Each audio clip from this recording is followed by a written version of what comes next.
What if the demon you fear isn't hiding in the shadows, but seated on a throne, wearing a crown of twisted light, ruling not just over hell, but over hidden corners of your own psyche? There's an ancient name, spoken in whispers among magicians, theologians, and occult scholars. A name that trembles with authority. A name that commands legions, opens gateways, and, some say, manipulates fate itself. That name is PAIMON. But this is no Hollywood horror character. PAIMON is not some invented phantom to sell popcorn scares. His name appears in grimoires that predate cinema by centuries, in blooding tomes like the Lesser Key of Solomon, the Dictionary Infernal, and whispered rituals passed from tongue to tongue among those who dare court the abyss. He is not merely a demon. He is a king with a domain, a hierarchy, and a terrifying gift, the power of knowledge, persuasion, and submission. PAIMON is said to arrive preceded by a deafening roar of trumpets, mounted on a dromedary, surrounded by a host of infernal spirits. But the real terror is subtler. It's the whisper behind your thoughts, the charm behind dangerous ideas, the eloquence that leads empires to ruin. This video is not just about myth or folklore. It is about unveiling a metaphysical force that still influences the modern world, often unseen. We will delve into the origins of PAIMON, why he is called the ninth king of hell, and how his attributes reflect the hidden mechanisms of manipulation, intellect, and spiritual trial. We'll also explore how the 2018 film Hereditary reawakened his name, embedding an ancient occult entity into pop culture, and yet how little people truly understand what they invoke by watching it. So, who is PAIMON truly? A deceiver? A teacher? A fallen angel? Or something far more personal? A mirror of your own mind's darkest powers?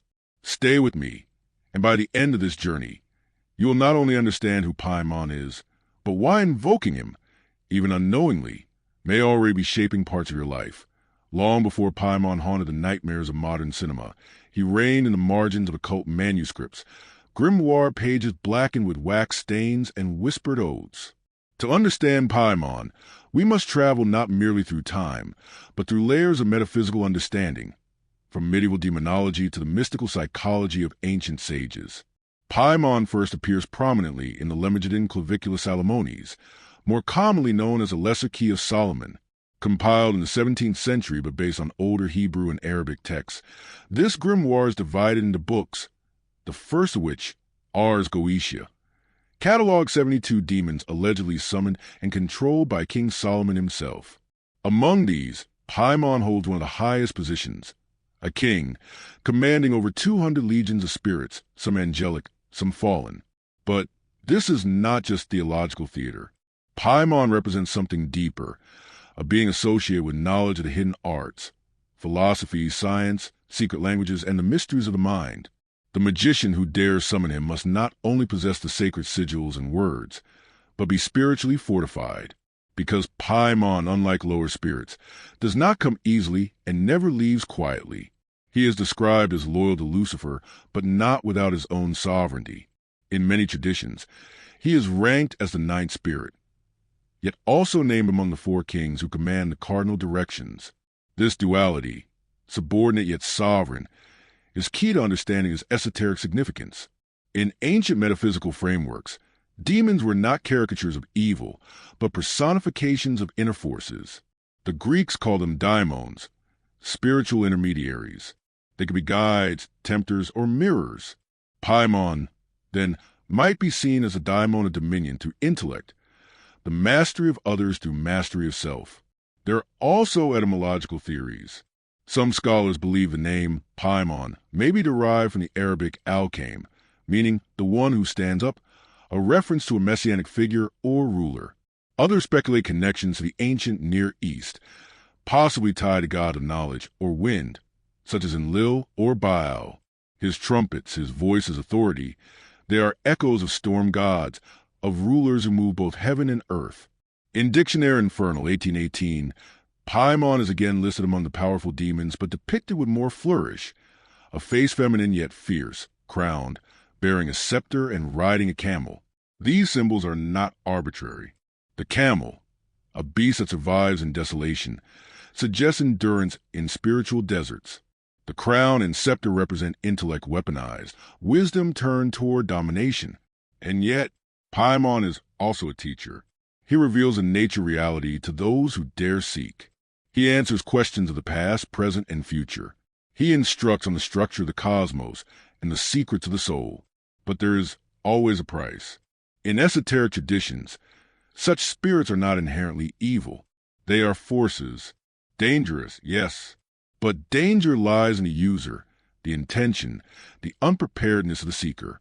Paimon, like fire, can illuminate or destroy. So why now? Why has Paimon resurfaced in modern consciousness, crowned not in scripture, but in cinema? The answer may lie not in theology, but in psychology. In a world overrun by manipulation, power hunger, and the weaponization of intellect, Paimon has found fertile ground. To understand Paimon is to stand at the intersection of fear and fascination. He is not a monster lurking beneath your bed, nor a ghoul waiting behind closed doors. He is something far more subtle and far more dangerous. Paimon is often described as a demon of knowledge and command. But such a label simplifies a force that operates like a storm of consciousness. In classical grimoires, he is said to grant understanding of all arts and sciences, reveal the nature of the earth and cosmos, and control the minds and emotions of others. But that is only the surface. Esoterically, Paimon embodies a left-hand current of wisdom, the path of power through inner alchemy, where illumination is gained not by submission to light, but by confronting darkness directly. He is not interested in blind obedience. He wants you to know, to become aware of your own manipulations, your desires for control, your hidden cravings for influence. Let's look deeper. Paimon is often summoned in high ceremonial magic, not for petty spells, but for transformation. He offers access to hidden realms of the mind, like a key to the locked doors of forbidden insight. But that key, once turned, cannot be unturned. The magician is changed. Why? Because Paimon does not merely whisper truths. He tests the seeker. He grants power, yes. But power always reveals character. You may ask, what kind of knowledge does he offer? Not the kind you read in books. His knowledge is intuitive, ancient, layered with metaphor. He speaks of the order of the heavens, of the spirit of gold, of how the winds obey the mind. These are not literal phrases. They are codes. When Paimon teaches how to command, he is not speaking only of others. He is speaking of himself, the animal will, the fragmented psyche, the unbalanced spirit. He teaches control over spirits, but these spirits are often projections of your own mind, your habits, your wounds, your fears. To master them is to master yourself. Now consider this. In traditional demonology, Paimon comes surrounded by lesser spirits. This is not random. These spirits, thought forms, impulses, archetypes, mirror the entourage of thoughts that follow when a powerful idea takes root in the mind. Like a king who is never alone, Paimon rides into the psyche with an army of seductions. Think of it this way. Imagine your mind as a vast kingdom. Most people sit passively on a wooden stool in a forgotten corner of their own castle, unaware that they're meant to rule. But then comes Paimon, the king of kings, who doesn't ask you to rise. He commands it. He commands you to learn the structure of your own palace. Every hall of fear, every chamber of guilt, every mirror where you dare not look. But here lies the danger. Not everyone is ready to meet their inner ruler. Paimon awakens ambition, eloquence, and influence, but without moral clarity, these gifts become poison. The same charm that can inspire nations can also deceive them. The same voice that speaks wisdom can also weave manipulation. This is why the ancients approached him with caution, ritual, and sacred geometry, to contain what cannot be controlled.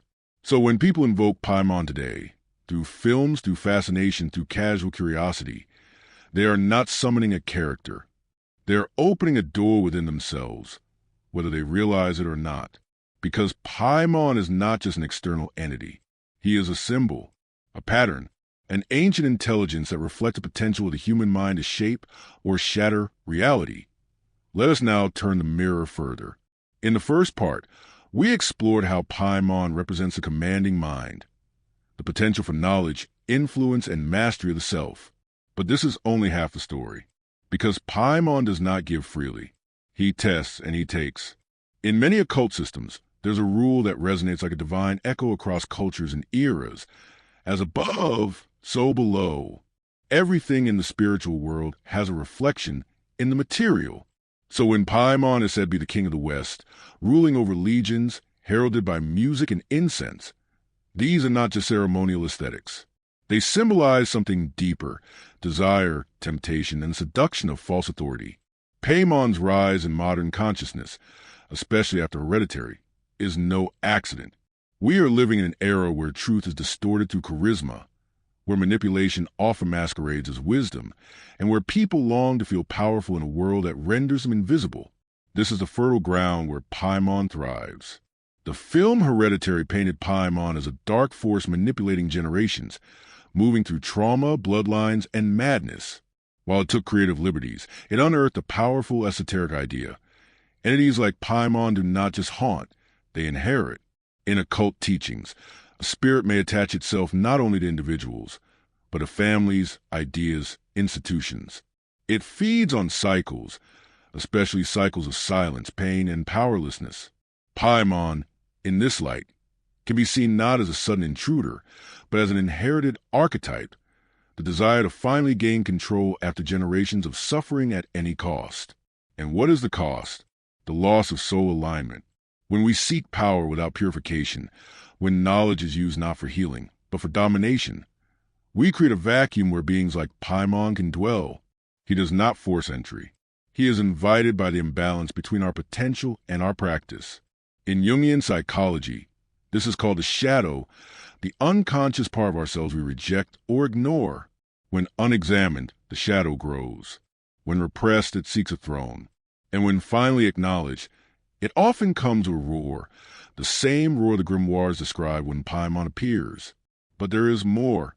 Paimon is said to teach the arts, not just sciences. Why is this important? Because art is the language of the soul. It is creativity, music, speech, drama, the very tools that shape human perception. Those who wield these arts hold a unique form of power, the power to influence culture, belief, and emotion. Now ask yourself, in an age where attention is currency, where narratives rule nations, and where influence often supersedes truth, who is really wearing the crown? Perhaps Paimon is no longer just in dusty tomes. Perhaps he lives in media, in performance, in the viral voices that shape our minds each day, not as a devil on your shoulder, but as the idea that intelligence without conscience is the highest good. And yet, Paimon is also a teacher of sacred geometry, of the music of the spheres, of the hidden alignments between stars and minds. For the spiritually attuned, his presence is not a curse, but a trial. He challenges you to confront your own hunger for control, to transmute it, to become sovereign over yourself, not over others. In this sense, Paimon is neither good nor evil. He is the keeper of a door, and the test is always the same. Can you walk through with your soul intact? So, you've listened this far. That alone means something. A part of you is ready to look beyond the veil, not with fear, but with awareness. But what do we do with a force like Paimon? This is not just a story. It's a mirror. The name of Paimon may not be carved into the walls of your home, but his influence can still echo in your daily life. Through your hunger for control, your seduction by intellect, your desire to influence others rather than understand them. If Paimon is a spirit of influence, then he is everywhere in the modern world. The question is, can you recognize when he is moving through you? Let's turn theory into practice. Here are some tools to help you face and transform this archetype within. 1. Shadow integration practice.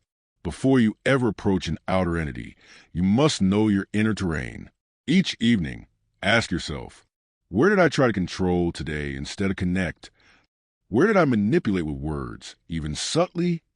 What knowledge did I use to elevate myself instead of to uplift others? Write it down. Name it. Own it. The moment you shine awareness on a shadow, its grip loosens. Paimon loses power where there is no secrecy. 2. The crown and the mirror ritual. Simple yet profound. Take a quiet moment. Sit in front of a mirror. Light a candle, nothing more. No grand invocation. And speak. I do not seek to rule others. I seek to know myself. Look into your eyes for 5 minutes without breaking contact. See what surfaces. You may notice a flicker, a thought, a face, a desire. Stay present. Paimon works through reflection, not just literal, but symbolic. This ritual is not to invoke, but to observe. Watch what parts of you crave power, and ask why. 3. Sacred speech fast. For 1 day, say only what is necessary. Speak slowly. Speak truth. Withhold persuasion. This practice strips away the ego's armor, the very tool Paimon wields with mastery, eloquence. When you reduce your influence, you hear your inner voice more clearly. The silence becomes a teacher. You may feel uncomfortable, but that discomfort is revealing where your identity clings to the power of words. 4. Create, don't manipulate.